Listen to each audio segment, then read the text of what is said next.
More Americans living paycheck to paycheck, and the real estate market isn't looking good. Today, I read an interesting article on Yahoo Finance, put out by CBS News, and written by Megan Cerullo, titled, "A Quarter of U.S. Households Live Paycheck to Paycheck, Analysis Finds." The author of this article referenced a Bank of America Institute survey of consumers in the third quarter of 2024, and close to one quarter live paycheck to paycheck, with most of their monthly income going straight toward essentials. The author went on to reference Gallup, who revealed the majority of Americans say they feel worse off than 4 years ago. Well, my friends, I can understand why. Many Americans haven't seen their wages keep pace with inflation. Many are struggling with the high cost of just about everything in life. Some can't even live paycheck to paycheck. There are people who rely on various forms of credit just to cover their bills. Getting back to the article, the author said 35% of households with income below $50,000 are living paycheck to paycheck, up from 32% in 2019. About 20% of households earning $150,000 are living paycheck to paycheck. It was noted that this may be due to people with higher incomes having large mortgage payments. Here are my thoughts about that one. It's not just a large mortgage payment. Some people become house poor very quickly because they didn't realize how expensive utilities are for a large home. Others had no clue how expensive it would get when contractors have to come out to the home to do repairs. If you have a large home, there are going to be repairs eventually. Some could be very costly. Now, I read some of the comments beneath this article. I'll share some of them with you. The first commenter hit the nail on the head. He said, another big factor is the cost of raising children, which has increased well above both inflation and income. The next commenter said, living paycheck to paycheck is nothing new. There was once a saying, keeping up with the Joneses. That has always gotten people in trouble, and the thinking that they deserve the best and not being satisfied with the adequate. The increase in the number of families living paycheck to paycheck is just another indication of the entitled society we have become. The next commenter said, a big problem is people are way too comfortable with debt. There are external factors and internal factors. People need to master the internal factors, such as car leases, student loans, credit card debt, rented iPhones, buying too large of a home, going out to eat, blah, blah, blah. That's what kills a household budget. The last comment that I'll share with you came from someone who said, when everything doubles in price except your wages, you will live paycheck to paycheck. Now, I read another interesting article today. This one was on foxbusiness.com, written by Breck Dumas, titled, Existing Home Sales Fall to Lowest Level Since 2010. According to the author, sales of previously owned homes unexpectedly fell last month, slowing to a pace not seen since 2010, when the U.S. was still recovering from a housing market crash. Here are my thoughts. This is not good news. Those were some dark times. I remember touring multiple foreclosed homes back then. Unlike today, you couldn't give a home away. Many looked terrible inside and out because they had been sitting vacant for so long. If you had cash and you were willing to sign stacks of documents that banks required when buying a foreclosed home, you could have stolen some of those properties. I bought some for 25 cents on the dollar back then. They all needed a lot of repairs, though. The first thing I always did was call in the plumbers. I knew when the water was turned back on, there were going to be leaks all over the place.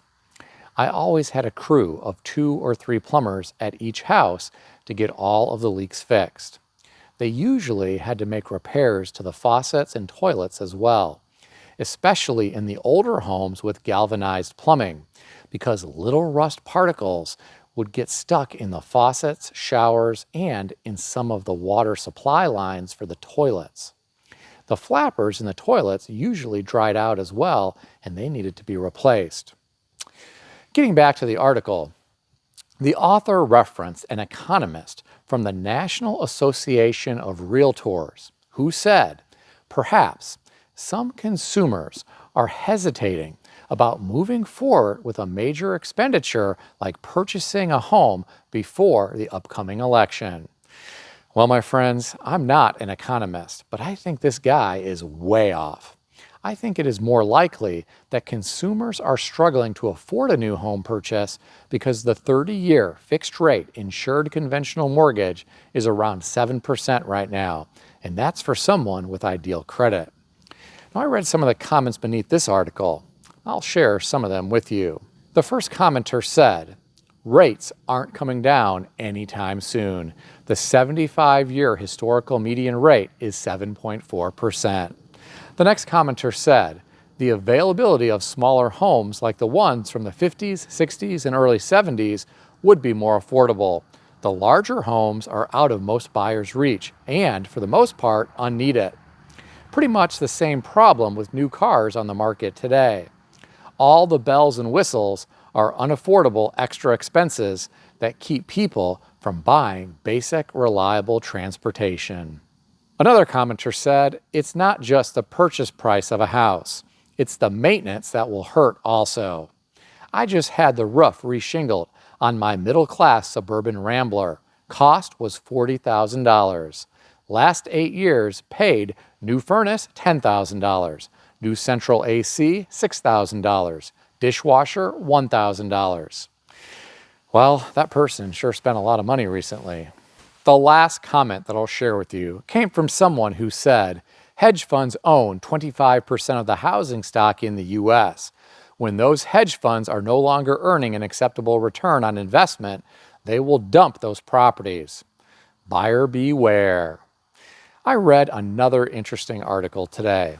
This one was on Yahoo Finance, put out by Benzinga and written by AJ Fabino, titled, When Will Investors Return to Real Estate? When Yields Drop or Cap Rates Rise, says ReVenture's CEO. According to the author, data from Redfin confirms the investor pullback, showing purchase volumes have plummeted over the past 2 years after surging in the immediate aftermath of the pandemic. The current rate environment offers little incentive for capital deployment, as the 4.9% cap rate typically results in negative returns after accounting for debt service costs. The author went on to reference the ReVenture CEO, who said he sees 2 potential catalysts that could bring investors back. Either 10-year Treasury yields need to drop below 3%, or cap rates must rise about 6%. Well, my friends, I think it's going to be a while before we see either. In my opinion, there are still deals out there for investors. Some are due to circumstances. In terms of single-family homes, sometimes when divorces happen, people unload their properties for a song. The same can hold true when someone passes away and the heirs just want to get money as quickly as possible. When you are talking about multifamily or commercial, some people don't have a good handle on the market. Also, some underprice their properties. Others may need to sell because they are in a financial pinch. If you go looking for deals hard enough, you can still find some that make sense. I've personally seen multiple scenarios where investors can luck into deals if they spend enough time looking. I'm curious, what do you think about all this? Share your thoughts in the comment section below. If you enjoyed this video, consider subscribing to the channel. I want to extend a special thanks to everyone who has subscribed to this channel. I want to also thank all of my channel members. If you would like to become a channel member, there is a link in the description beneath this video. You can read more about the different membership levels. Please also check out some of the great books I suggest you consider reading in the description below. I've included Amazon affiliate links to these books. As an Amazon associate, I earn from qualifying purchases. Stay healthy and wealthy. I'll see everyone in the next video.